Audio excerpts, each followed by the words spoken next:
నిందితుడు. ఆ నిందితుడిగా ఉన్నటువంటి వ్యక్తి, అయ్యా నేను అప్రూవర్గా మారుతున్నాను, నా దగ్గర ఉన్న రహస్యం అంతా మీకు చెప్తాను అంటే అనుమతించాలి కదా. ఇప్పుడు దస్తగిరి అనేవాడు వివేకానంద రెడ్డిని మర్డర్ స్వయంగా చేసినాడు. వాడు అట్లాగా ఆ అసలు నిజాలు నేను చెప్పేస్తానన్నందుకు గాను వాడిని అప్రూవర్గా సిబిఐ కోర్టుకు చెప్పింది. కోర్టు కూడా అప్రూవ్ చేసేసి వెంటనే వాంగ్మూలం తీసేసుకుంది కదా. దశాబ్దాల తరబడి ఏమన్నా ఆపిందా? లేదు.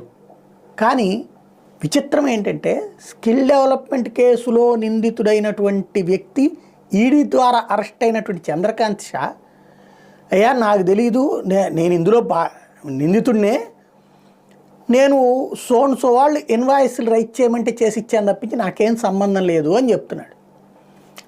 అతను అప్రూవర్గా మారడానికి రెడీ అయ్యాడు. ఇప్పటికీ 8 సార్లు అతను కోర్టుకి రావటం, అక్కడ ఆపేయటం.